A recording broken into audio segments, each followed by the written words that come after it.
Hi everyone, and welcome to my channel, Roadmap to Wellness. I'm Dr. Chauhan, and I've been working as a clinical psychologist for over 30 years. Mental health is just as important as physical health, and my whole mission here is to help you understand yourself, others, and how our minds work. Today, let's talk about something we all deal with, and that is, what are our emotions really telling you about yourself? Have you ever felt completely overwhelmed by emotions and had no idea where they were coming from? I'm speaking about this because sometimes they can become overwhelming. Most of the time, we can easily identify when we're happy, sad, angry, or scared, right? But what about those times when emotions seem to come out of nowhere? I'm sure everyone at some point has had this experience. I know I have on many occasions. And these are these moments when you can't quite put your finger on what you're feeling. The emotions feel stronger than they should. The emotion doesn't seem to match what's happening, or you react in a way that surprises even yourself. When this happens suddenly, it can be pretty scary, both for you and for anyone who's there. But here's the thing. Just like physical pain is your body's way of saying, hey, something's not right, these strong emotions are actually signals from your brain essentially telling you the same thing. They're telling you to pay attention. Throughout this video, I'm going to share some personal stories, and yes, even therapists have emotional struggles, and show you how to decode what your emotions are telling you. I'll also give you some practical ways to handle those overwhelming feelings when they happen. So let's get started. So what are emotions really for, and why do we have them? It turns out they serve some pretty important functions. They're like your personal GPS system. They're guiding you to something important. Emotions tell you what matters to you. Think about it. You don't usually get upset about things that you don't care about, right? When something triggers a strong emotion, it's highlighting what you value, what you need, what you fear, and when your boundaries have been crossed. It's like emotions are constantly saying, hey, pay attention to this. This matters to you. They also help you to make decisions. Ever have that gut feeling that something just isn't right, or that immediate sense that an opportunity feels perfect? That's your emotions talking. Now, I'm not saying that you should base all your decisions purely on emotions. That's usually not the best approach. But combining that with emotional response with rational thinking, well, that's where good decisions happen. Emotions are also a universal language. Think about how much we communicate without words. A smile, tears, a scowl. These expressions cross cultural and language barriers. Emotions help us to connect and understand each other. And when words fail us, our emotional expressions still get the message across. There also are relationship barometers. Do you ever feel consistently lousy around a certain person? That's your emotions giving you valuable feedback about the relationship. Similarly, feelings of love and compassion help build empathy and strengthen our connection with others. Our emotions guide us towards healthy relationships and away from harmful ones. And lastly, they're your survival kit. It's when you get that surge of fear or that rush of adrenaline when you're in danger. It's preparing your body to either fight or run away. Emotions evolved to help keep us safe and alert us to threats. Even in our modern world, when we're not running from predators, these emotions still help us to navigate potentially dangerous situations. Now let me illustrate some strong emotions with my own personal experiences and decode them. So here's something weird that happened to me in my mid-20s, and this was a time when I had minimal experience in psychology. I had this amazing 3-week stretch where everything was going perfectly. I had gotten accepted into my master's program. I had come back from an incredible vacation with my friends. And then I walked into my bedroom to find that my parents had surprised me with this bedroom set I had been wanting for years. When I walked into my room and saw the furniture, I was so overwhelmed that I burst into happy tears. Life was perfect. I was walking on cloud 9 for a few days, and I felt that nothing could go wrong. And then all of a sudden, and for no apparent reason, I fell into this weird depression for maybe about 3 days. I couldn't figure out why I was suddenly feeling so down when everything in my life was going so well. It wasn't until later that I realized what was happening. Deep down, I felt guilty Can you believe that? I actually felt unworthy of all these good things happening all at once. There was this little voice inside my head saying, "Who do you think you are to deserve all of this?" I had been raised to value giving back and reciprocity, and suddenly I was worried about how I would ever repay my parents for such an expensive gift, especially at a time when I was barely making any money at my first job. Pretty irrational, right? But here's the thing, emotions aren't always rational. This experience actually ended up being an incredibly valuable lesson for me professionally because it gave me a taste of what some of my clients go through when they experience those intense emotional roller coasters. Here's another strange one. I was working in a juvenile court writing evaluations like I had done 100 times before. I had even been in the courtroom plenty of times. But this one day, someone told me I needed to be in the court the next day to present my evaluation in person. And within minutes, and I mean minutes, weird sensations started happening in my body. I rushed back to my office and I was feeling awful. I was nauseous, dizzy, hot. My heart was pounding, and I had no clue what was happening, but all I knew was that I needed to leave. I told my supervisor that I was sick and just left.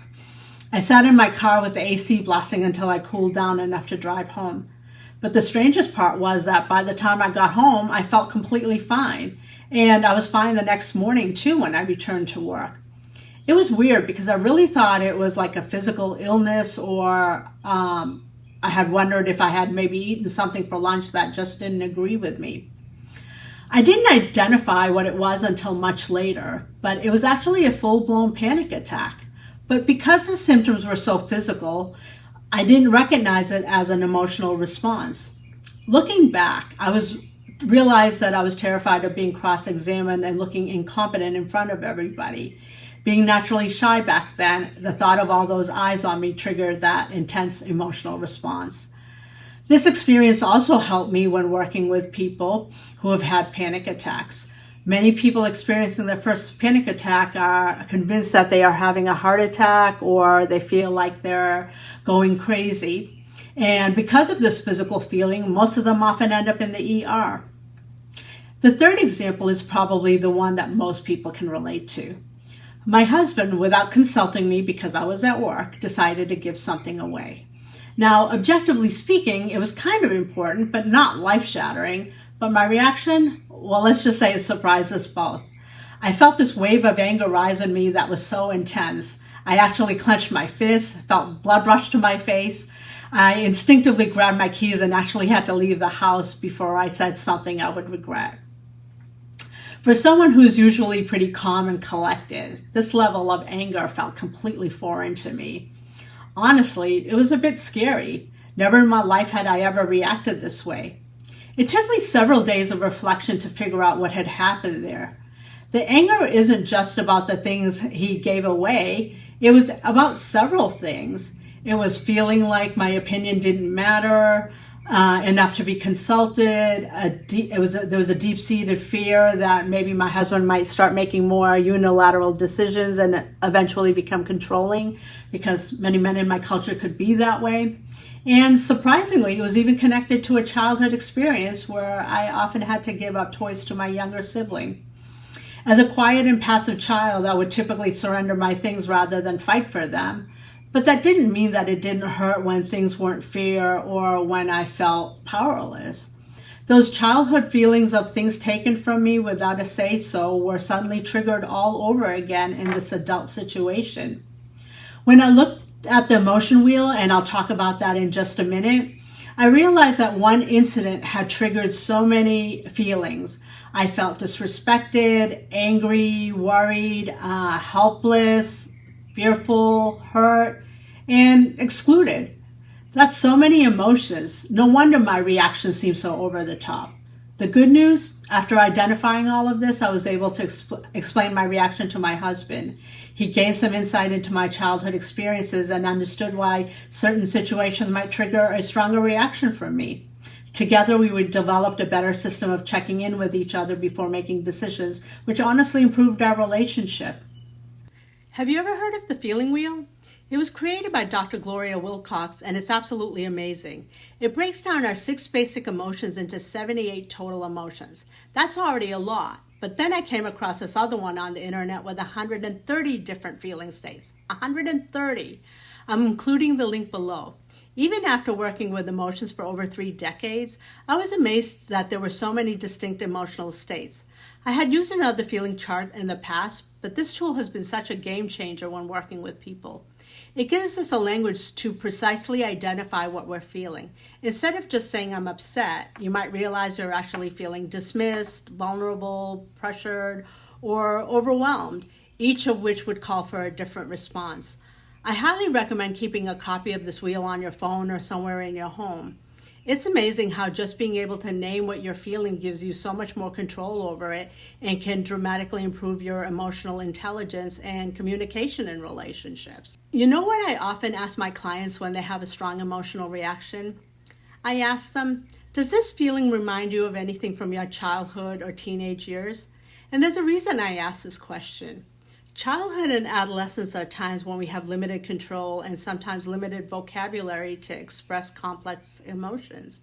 As a result, those feelings can stay inside us raw and unprocessed for years. And then something happens in adulthood that reminds our emotional brain of that earlier experience, and suddenly all those old feelings come flooding back with their original intensity. It's almost like the reactions of PTSD. Making the connections can be incredibly powerful. It helps you to realize, oh, I felt helpless then, but I'm not helpless now. I have options as an adult that I didn't have as a child. This awareness alone can change how you respond to triggering situations. So what do you do when these intense emotions hit? Let me share some strategies that actually work. First, just breathe. I know it sounds simple, but breathing techniques are actually powerful. Try box breathing. Inhale through your nose for 4 seconds, hold for 4 seconds, exhale through your mouth for 4 seconds, and then hold for another 4 seconds. Repeat this until your heart rate slows down. Want to take it a step further? Try grounding yourself. Find a quiet spot, do some box breathing, and then focus on 3 things you can hear, 3 pleasant things you can see, 3 physical sensations you feel on or around your body, and anything you can smell or taste. You have to calm your body down before your brain can think clearly again and you can communicate calmly. Get curious about what you're feeling. Instead of judging your emotions or trying to push them down, just notice them. Oh, I'm feeling angry right now. That's interesting. Where do you feel it in your body? Is it hot or cold? Sharp or dull? This mindful approach helps create a little space between you and the emotions so that you're experiencing it rather than being consumed by it. Move your body. Strong emotions create energy in your body. That's why we often want to slam doors or throw things when we're angry. Instead, channel that energy constructively with taking a walk or doing yoga or even some other form of exercise. For some clients who tend to get physically aggressive, I've recommended getting a punching bag. Much better to punch that than a wall, right? Get it out on paper. There's something magical about writing down what you're feeling. It's like your brain can finally stop spinning once all the thoughts are captured somewhere outside of your head. Try writing down what happened, how you felt, and what it reminds you of. Some helpful prompts might be, I felt this emotion as a child when, this reminds me of a time when, or if I feel this way as an adult, now I can. You might surprise yourself with the connections you discover. Talk it out. Sometimes we just need someone else's perspective. Talk to a trusted friend or family member about what you're experiencing. They might see angles that you haven't considered or share similar experiences. Sometimes just being heard makes the emotion much more manageable. That's why therapy works. Have that conversation. After a conflict, it's so important to circle back and talk about what happened. You need to clear the air, let go of resentments, and come up with solutions to prevent the same issue from reoccurring. Small problems become big problems when they're not addressed. Talking things through builds stronger, healthier relationships. Get creative. Some emotions are so hard to put into words. Try expressing them through art, music, dance, or writing. These creative outlets can help process feelings that might otherwise stay stuck. You don't have to be good at art for this to be effective. It's more about expression, not perfection. So just as important as knowing what to do is knowing what not to do is important too. So one, don't push them down. Trying to ignore emotions or distracting yourself with endless TV, social media, food doesn't make them disappear. These suppressed feelings will find other ways to surface, often as physical symptoms or explosive outbursts later. What you resist persists. Don't let them explode. Yelling, breaking things, or getting physically aggressive might feel good in the moment, but the aftermath usually involves damaged relationships. Remember, feeling angry is fine, but how you express it matters. Don't self-destruct. Turning to alcohol, drugs, self-harm, or jumping from one relationship to another might numb the feelings temporarily, but they actually create a bigger problem in the long run. Be especially careful if you see patterns developing. Don't keep things inside. Keeping hurt feelings to yourself while ruminating on them is like drinking poison and hoping the other person gets sick. It keeps you stuck in the negativity and prevents resolution. It also ensures that the same situation will happen again since the other person doesn't know that there's even a problem. Don't play emotional games. Sarcasm, silent treatment, and passive-aggressive behaviors might feel safer than direct communication, but they're relationship killers. They create confusion and distrust. Clear, honest communication can be harder in the moment, but much healthier in the long run. Understanding your emotions isn't just an interesting exercise. It can transform your daily life.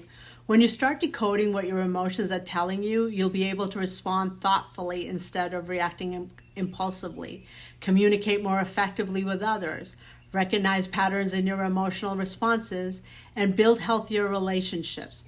You can also make decisions that truly align with your values. Remember, too, that emotions are contagious. When you manage your emotions constructively, you help create positive emotional environments around you. This ripple effect can improve your home life, workplace, and community connections. Developing emotional intelligence isn't a one-and-done accomplishment. It's a lifelong practice. Be patient with yourself as you learn these new skills.